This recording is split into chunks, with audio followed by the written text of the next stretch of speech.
중요합니다. 그러나 시작은 아무리 중요해도 어디까지나 절반일 뿐 전부는 아닙니다. 시작이 좋다고 해서 반드시 끝도 좋은 것은 아니기 때문입니다.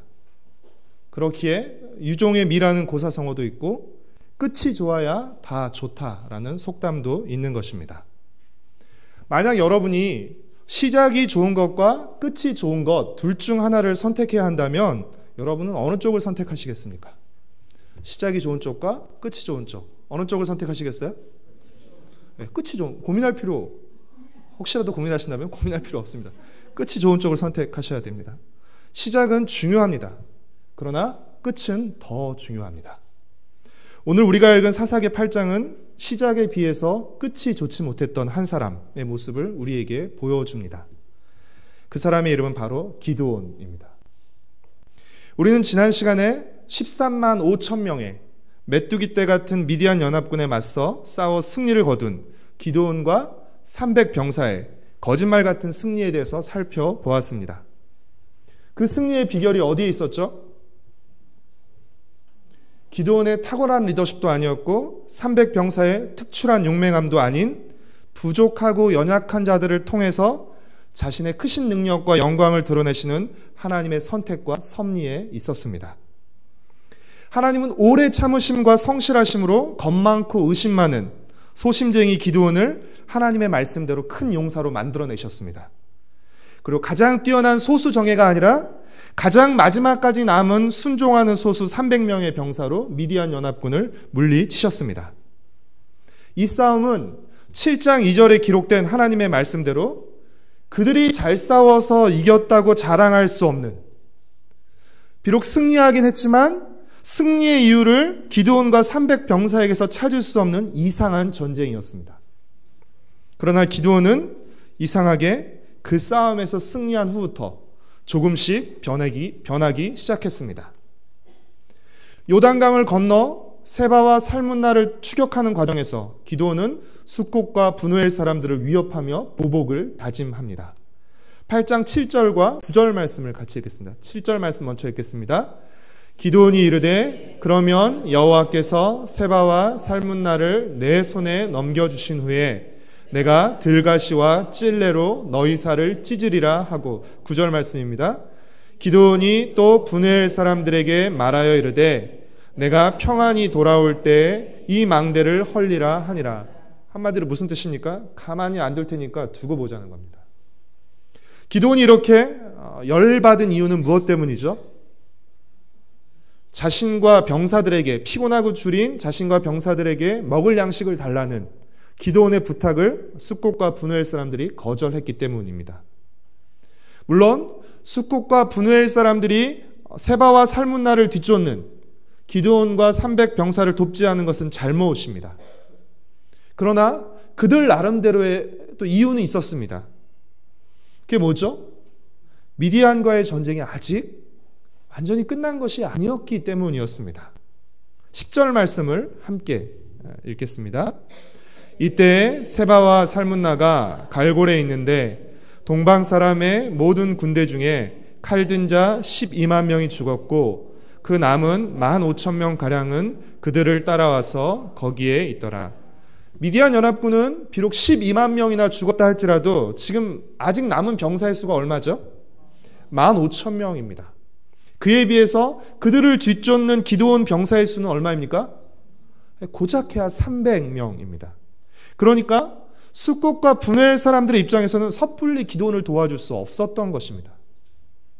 만약 기드온을 도와줬다가 기드온이 패한다면, 미디안이 이긴다면 미디안 군대가 진을 치고 있는 갈골과 멀지 않은 지역에 살고 있는 그들은 위태롭게 될 것이기 때문에 그런 것이죠. 그러나 300명으로 13만 5천 명을 물리치셨던 하나님께 15,000명은 결코 많은 숫자가 아니었습니다. 11절과 12절 말씀을 함께 읽겠습니다. 적군이 안심하고 있는 중에 기드온이 노바와 욕부와 동쪽 장막에 거주하는 자의 길로 올라가서 그의 적진을 치니 세바와 살문나가 도망하는지라. 기드온이 그들의 뒤를 추격하여 미디안의 두 왕 세바와 살문나를 사로잡고 그 온 진영을 격파하니라. 기드온과 300병사는 미디안의 두 왕 세바와 살문나를 사로잡고 남은 15,000명의 미디안 연합군마저 전멸시켰습니다. 여기까지는 좋습니다. 그러나 그 다음부터가 문제입니다. 세바와 살문나를 사로잡은 기드온은 이제 숫곳과 분우엘로 돌아와서 자신이 예고했던 대로 보복을 감행합니다. 숫곳의 장로들을 체포한 후 위협했던 대로 들과시와 찔레로 그들을 때리며 벌합니다. 그리고 분우엘의 망대를 헐어 성읍 사람들을 죽입니다. 16절과 17절 말씀을 같이 읽겠습니다. 그 성읍의 장로들을 붙잡아 들과시와 찔레로 숫곳 사람들을 징벌하고 분우엘 망대를 헐며 그 성읍 사람들을 죽이니라. 여러분, 이 숫곳과 분우엘 사람들은 이방인이 아니라 이스라엘 사람들이었습니다. 자기 동족을 구원하라는 사명을 받은 이 사사 기드온이 오히려 자기 동족인 숫곳과 분우엘 사람들을 죽이고 있는 것입니다. 두려움에 떨던 기드온이 이제 다른 사람을 두려움에 떨게 하는 사람이 된 것입니다. 기드온은 세바와 살문나를 죽이고 그들이 입었던 옷과 그들이 탔던 낙타의 목장식을 취하는데 이것들은 모두 왕을 상징하는 것들이었습니다. 따라서 기드온이 왕의 의복과 왕의 장식을 취했다는 것은 무엇을 의미하죠? 기드온이 왕처럼 행동하고 있다는 것을 의미하는 것입니다. 그랬기에 이스라엘 백성들이 기드온에게 왕이 되어줄 것을 요청한 것인지도 모릅니다.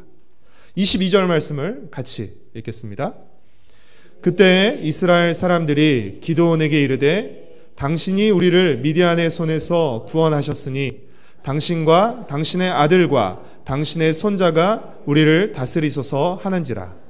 기드온과 그의 자손들을 왕으로 추대하는 백성들의 지금 이 말에는 매우 중대한 결함이 있습니다. 그것이 무엇이죠? 지금 백성들은 뭐라고 말하고 있죠? 이스라엘 백성을 미디안의 손에서 구원한 것이 누구라고요?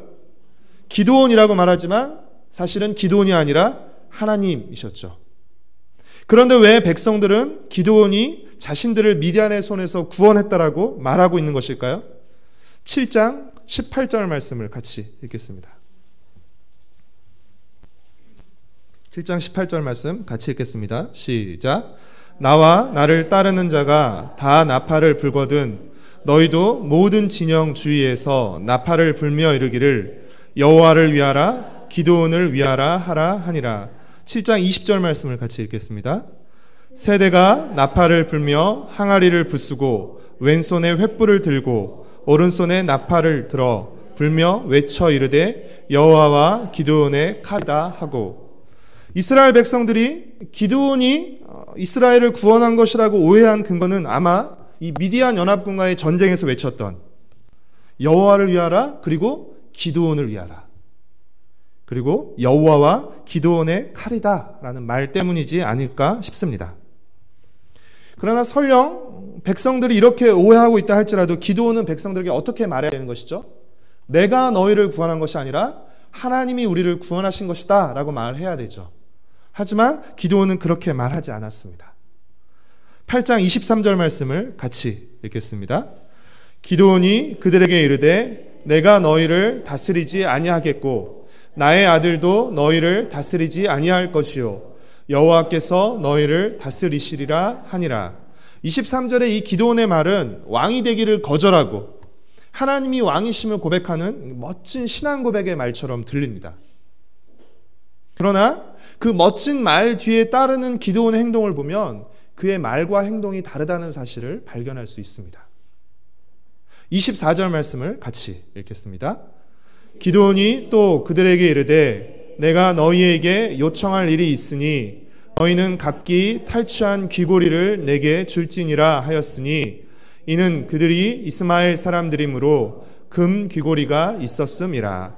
기드온은 백성들에게 탈취한 귀고리를 요구했습니다. 그 귀고리는 보통 귀고리가 아니라 금 귀고리였던 것이죠. 그렇게 해서 받은 금 귀고리의 양이 얼마나 되었습니까? 26절 말씀을 같이 읽겠습니다. 기드온이 요청한 금 귀고리의 무게가 금 1700세겔이요 그 외에 또 초승달 장식들과 패물과 미디안 왕들이 입었던 자색 의복과 또 그 외에 그들의 낙타목에 둘렀던 사슬이 있었더라. 1세겔은 약 11.4g에 해당되는 무게입니다. 따라서 금 1700세겔은 지금의 단위로 환산하면 약 19kg에 해당하는 어마어마한 양인 것이죠. 한 돈이 얼마죠, 무게가? 네? 3.75? 75g이에요? 네, 그럼 엄청나네요. 네. 그는 왕이 되어달라는 요청은 거절했지만 그는 왕과 같은 어마어마한 부를 얻게 된 것입니다. 그리고 그는 그 금을 가지고 무엇을 하죠? 27절 말씀을 같이 읽겠습니다. 기드온이 그 금으로 에봇 하나를 만들어 자기의 성읍 오브라에 두었더니 온 이스라엘이 그것을 음란하게 위함으로 그것이 기드온과 그의 집에 올무가 되니라. 기드온은 백성들에게 받은 금으로 에봇을 만들었습니다. 이 에봇은 대제사장이 입는 의복이었는데 그 자체가 잘못은 아니었어요. 하지만 기드온은 에봇을 만들어서 자기의 성읍, 자기의 집에 두었습니다. 그럼으로써 이 에봇을 또 다른 우상으로 만들어버린 것입니다. 그래서 이스라엘 백성들로 하여금 이 에봇이라는 또 다른 우상을 숭배하게 만든 것입니다. 그가 에봇을 만들어서 자기의 성읍과 집에 둔 이유가 무엇 때문일까요? 자신과 자신의 집안을 영화롭게 하는 것이죠. 그렇죠? 우리 집에 에봇 있다, 뭐 이렇게 되는 거죠. 그리고 자신의 영향력을 극대화시키는 것이죠. 기드온은 겉으로는 왕이 되기를 거절했지만 실제로는 왕처럼 많은 부를 모으고 또 에봇을 통해서 자신의 영향력을 과시한 것입니다. 기드온이 왕처럼 행동했다는 사실을 보여주는 또 다른 증거가 있는데 그것은 바로 많은 아내와 자손들입니다. 30절 말씀을 같이 읽겠습니다. 기드온이 아내가 많음으로 그의 몸에서 낳은 아들이 70명이었고, 그렇죠? 아들이 70명이었다라고 말하죠. 많은 아내는 이 왕의 권력의 상징 중에 하나입니다. 그래서 하나님께서 신명기 17장에서 왕에게 금하신 세 가지 중에 하나가 많은 아내였습니다. 많은 아내, 많은 말과, 그렇죠? 말과 병기, 그리고 많은 은과 금, 세 가지를 금하셨는데 그 중에 하나가 많은 아내였죠. 기드온은 많은 아내도 모자라서 첩까지 두었습니다. 그리고 그 세겜에 있는 첩 사이에서 낳은 아들의 이름이 무엇이었죠? 31절 말씀을 같이 읽겠습니다. 세겜에 있는 그의 첩도 아들을 낳음으로 그 이름을 아비멜렉이라 하였더라. 세겜에 있는 첩에게서 낳은 아들의 이름이 아비멜렉이었습니다. 이 아비멜렉의 이름의 뜻은 나의 아버지는 왕이다 라는 뜻입니다. 나의 아버지는 왕이다. 기드온이 이 아비멜렉이라는 이름을 직접 지어준 것은 아니라고 할지라도 이 이름 자체가 뭘 보여주고 있어요? 기드온이 왕처럼 행세하고 있다는 것을 보여주는 것이죠. 비록 왕이라는 공식 직함만 없었을 뿐, 공식적으로만 왕이 아니었을 뿐 기드온은 왕과 다르지 않았습니다. 그는 왕의 버금가는 많은 부와 그리고 권세, 그리고 높은 지위를 지녔습니다. 여러분, 사사기에서 기드온이 처음 등장하는 장면이 6장 11절에 등장합니다. 혼자 몰래 포도주 틀에 숨어서 궁색하게 밀을 타작하던 그 기드온의 첫 모습과 지금 모습을 비교하면 한마디로 기드온은 용된 것입니다. 엄청나게 출세하고 성공한 것이라고 할 수 있습니다. 그러나 여러분, 그는 과연 처음보다 더 나아졌다라고 말할 수 있습니까? 소유와 권세, 또 지위라는 측면에서 보면 그는 처음보다 훨씬 더 나아졌다고 할 수 있습니다. 그러나 그는 신앙적인 측면에서 보면 결코 더 나아졌다라고 말할 수 없습니다. 아니, 오히려 그의 신앙은 처음보다 더 나빠졌습니다. 처음 기드온은 두렵고 소심했고 권세도 없었지만 하나님의 말씀에 순종해서 바알의 제단을 파괴하고 아세라 신상을 허물었습니다. 그래서 얻은 기드온의 별명이 뭐였죠? 바알과 싸우는 자라는 뜻의 여룻바알이었습니다. 우상과 싸우던 자였던 기드온은 큰 승리 후에 백성들에게 받은 금으로 에봇을 만든 것입니다. 그리고 앞서 살펴보았듯이 오히려 이스라엘 백성들로 하여금 에봇이라는 우상을 섬기도록 장려한 것이죠. 우상과 싸우고 우상을 파괴하던 자가 우상을 섬기는 자로, 우상을 만든 자로 바뀌고 만 것입니다. 그랬기에 기드온이 죽고 난 뒤에 이스라엘 백성은 신속히 이 바알 브릿의 우상을 섬기게 된 것입니다. 8장 33절 말씀을 함께 읽겠습니다. 기드온이 이미 죽음에 이스라엘 자손이 돌아서서 바알들을 따라가 음행하였으며 또 바알 브릿을 자기들의 신으로 삼고. 기드온은 개인적으로 보면 전반부와 후반부가 다른 인물이었습니다.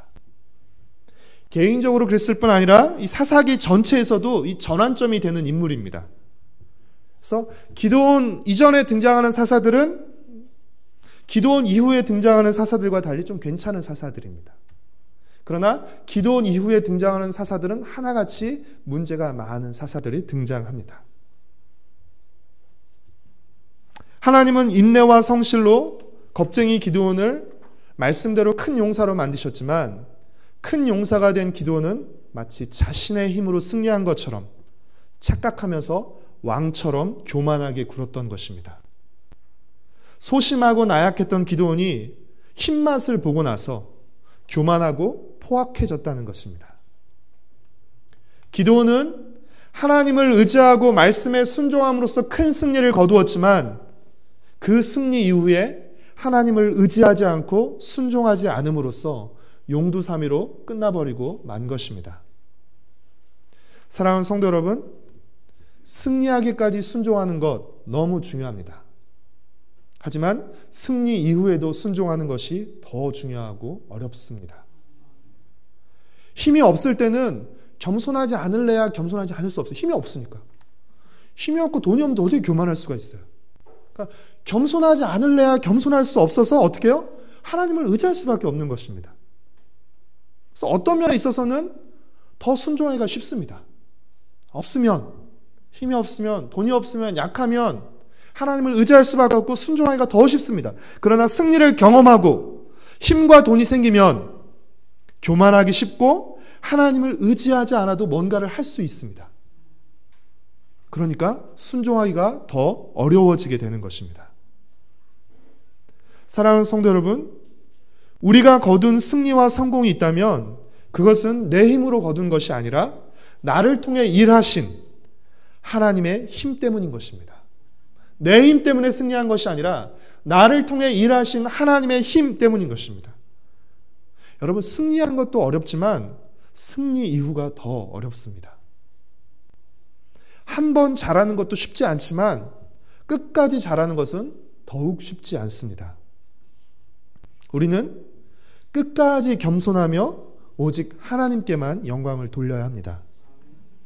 사랑하는 성도 여러분, 우리는 끝으로 갈수록 더 좋은, 그리고 끝이 더 좋은 인생을 살아야 합니다. 그러길 원하시죠? 그렇다면 우리가 한 가지 확실해야 할 것이 있습니다.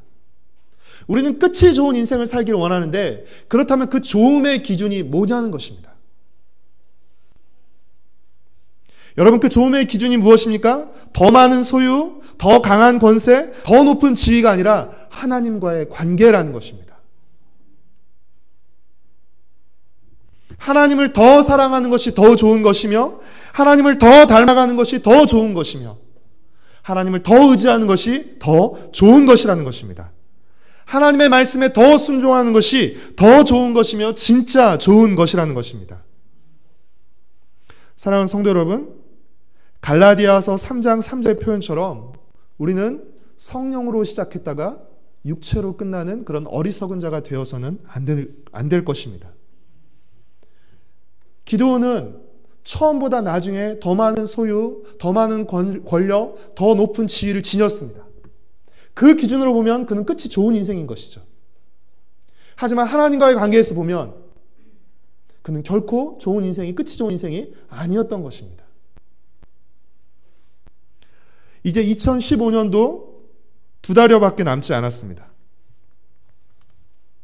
우리는 올 초보다 더 좋아졌습니까? 소유나 건강이나 지위만을 말하는 것이 아니라 주님과의 관계야, 그리고 우리의 신앙을 말하는 것입니다. 우리의 신앙은, 주님과의 관계는 올 초보다 더 좋아지고 더 깊어지고 더 친밀해졌습니까? 남은 2달여의 시간 동안 더 좋은 모습으로 올해의 끝을 맞이할 수 있도록 더 분발하고 마음을 추스렸으면 좋겠습니다. 그리고 다음 주부터 시작되는 새벽 부흥회를 그 기회로 우리가 선용했으면 좋겠습니다.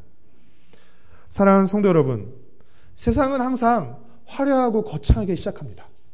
그렇죠? 하지만 시간이 흐를수록 점점 처음만 못하고 점점 나빠집니다. 처음에는 막 그럴듯하게 뻥튀기 해놓고 갈수록 점점 줄어들죠. 그러나 우리는 그래서는 안 됩니다. 비록 시간이 지나면서 우리가 나이가 들면서 힘은 더 약해지고 우리가 가진 소유는 줄어든다 할지라도 우리는 하나님을 더 사랑하고 하나님을 더 의지하고 하나님께 더 순종하는 더 멋진 신앙과 성품의 사람이 되어야 합니다. 예수님이 첫 번째 이적을 행하신 장소가 어디였죠? 가나의 혼인잔치였습니다. 가나의 혼인잔치에서 연회장이 뭐라고 말하죠? 보통 사람들은 처음에는 좋은 포도주를 내놓고 시간이 갈수록 더 나쁜, 더 질이 낮은 포도주를 내놓지만 여기는 시간이 갈수록 더 좋은 포도주가 나온다라고 말하면서 칭찬하죠. 사랑하는 성도 여러분, 그리스도를 믿고 따르는 우리는 더 좋은 포도주와 같은 사람이 되어야 됩니다. 시간이 갈수록 그리스도를 더 닮아가면서 더 성숙한 성품, 더 멋진 신앙의 사람이 되어가야 하는 것입니다. 사랑하는 성도 여러분, 진정한 성공과 승리의 기준이 소유나 권세나 지위가 아니라 하나님께 대한 사랑과 의지와 순종에 달려있음을 잊지 마십시오. 우리 인생이 다하는 그 끝날까지 하나님을 더 사랑하고 더 의지하고 더 순종하며 오직 하나님께만 영광 돌리는 것을 우리 삶의 가장 큰 소망과 목적으로 삼으시기를 바랍니다. 시간이 지날수록 끝으로 갈수록 끝이 좋은 복된 인생을 살아가는 저와 여러분 그리고 우리의 가정과 새도록교회 공동체 되기를 축복하고 소망합니다. 찬송가 314장 내 구주 예수를 더욱 사랑 우리 함께 찬양하신 후에 함께 기도하도록 하겠습니다.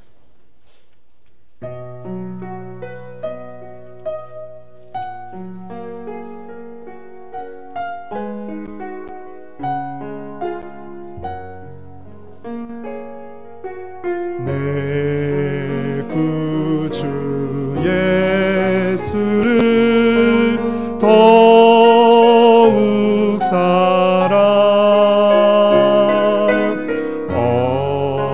엎드려 비는 말 들으소서.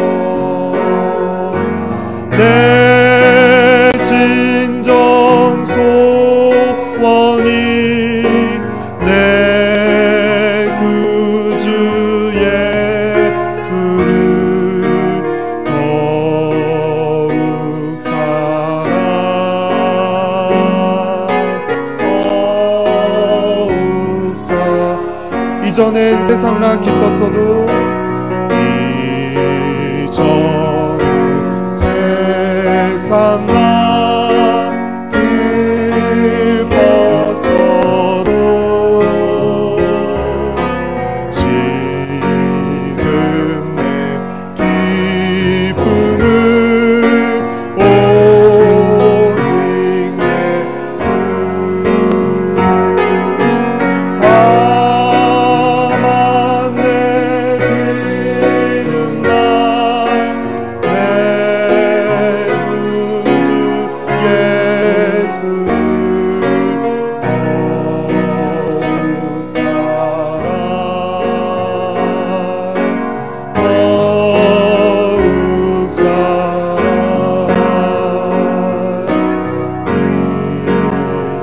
세상 떠날 때 찬양하고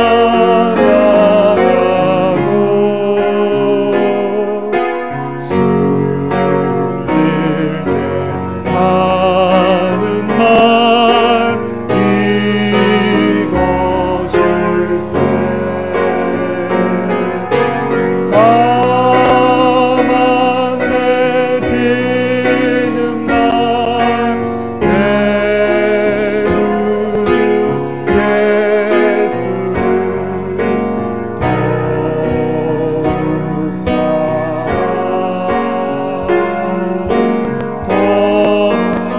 1절만 다시 한번 찬양하겠습니다. 내 구주 예수를 더욱 사랑, 구주 예수를 더욱 사랑,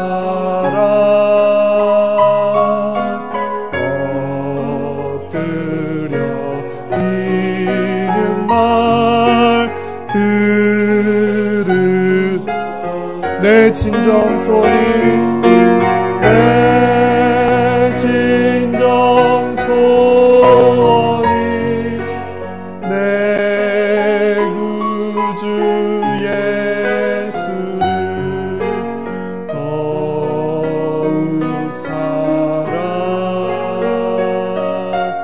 더욱 내 진정 소원이 내 구주 예수를, 내 진정 소원이 내 구주 예수를 더욱 사랑, 더욱 사랑. 우리 함께 같이 기도하겠습니다.